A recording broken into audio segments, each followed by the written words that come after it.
Have you ever been frustrated with your recruiting efforts in your network marketing company? I know I have. I've made a ton of mistakes in this industry. However, I've learned from those mistakes on what to do, what not to do, that have now led me to recruiting hundreds of people in this industry. On this video, I give you the 5 key tips that have helped me coming up.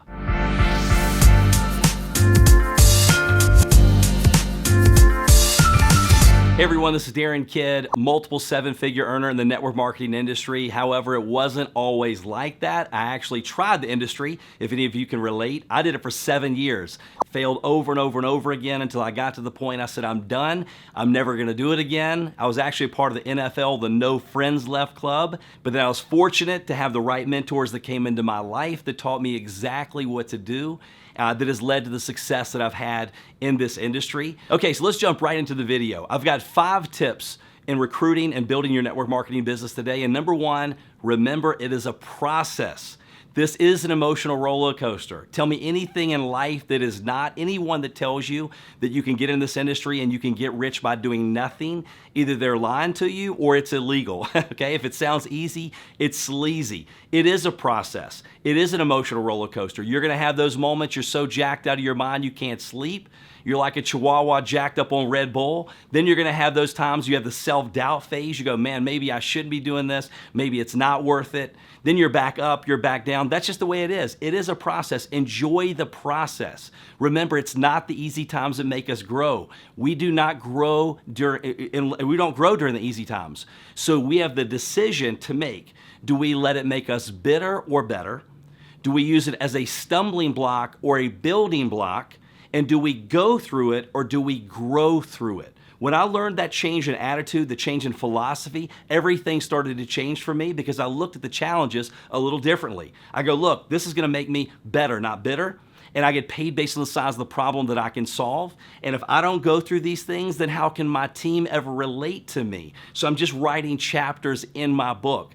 So it is an emotional roller coaster.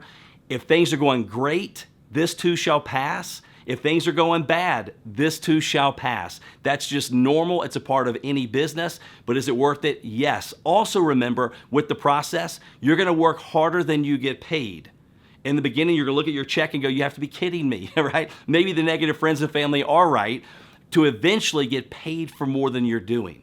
But you have to push through the fire to get to the other side until those multipliers kick in. There's no shortcut to success. You have to step up to the counter and pay full retail price.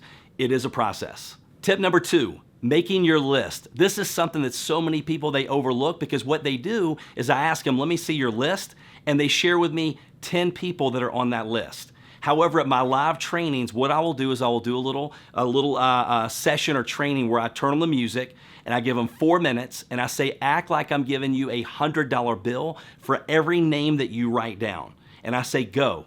About 2 minutes into it, I start reading off the memory jogger. Who do you know that's in accounting, banking, computers, does nails, does hair, needs hair, okay, just got married, just got divorced, married, wants to divorce, I have fun with it, has kids, and who's your doctor, your dentist, your real estate agent.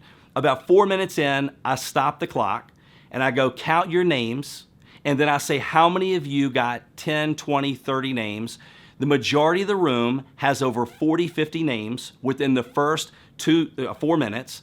Sometimes, most of the time, there's 1 or 2 people in the room that actually have over 100 names. So when I ask them, why did you have 10 names on your list when you walked in, but now you have 40, 50, over 100, some of you in the room, and they finally admit that they prejudged those people.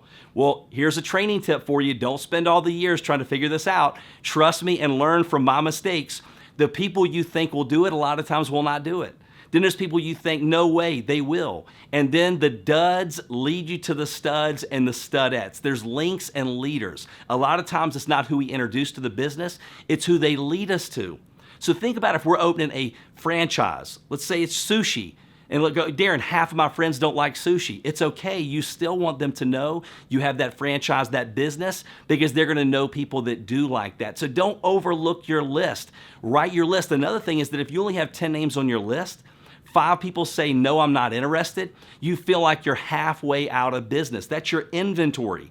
But if you have hundreds of people on your list, and by the time we're in our early 20s, studies show we have over 2,000, we know over 2,000 people by their first name. So you want to make sure that you write that list, spend time on that list, and attach your name, your company's name, you brand it to that company. So not a matter of if, but when they're interested, they think of you. So make sure to spend time on your list because it's very important. Tip number 3, exposure is everything. Not some things, it's everything. Big numbers equal big results, small numbers equal small results. What is an exposure? It's us sharing the information, not selling, not convincing.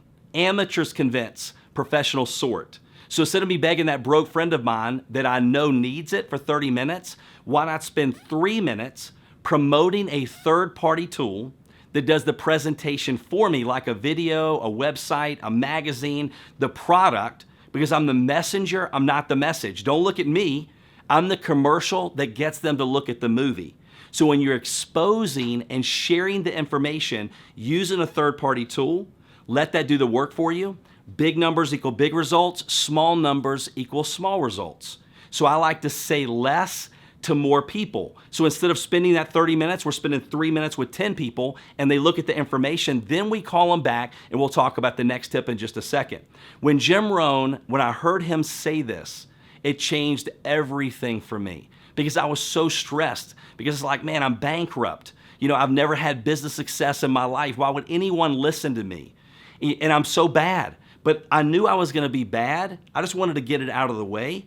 And so when he said we can make up in numbers what we lack in skill, it took all the pressure off of me. So if you're so good, you talk to 10 people, you get 9 into your business, and I'm so bad, I only get 1 out of 10, I still can beat you. I can go talk to 100 to get 10, and you talk to 10, you got 9. I made up in numbers what I lacked in skill. So it is a numbers game. Say less to more people. Don't try to convince. You're looking for the lookers, and exposure is key when recruiting and building a team in your network marketing business. Tip number 4. The fortune is in the immediate follow-up. I hear people say the fortune's in the follow-up. It's not in the follow-up. It's in the immediate follow-up. You want to strike while the iron is hot. So when I call people, I don't say, what did you think? I don't care what they think. I want to see, what did you like best? What caught your attention the most?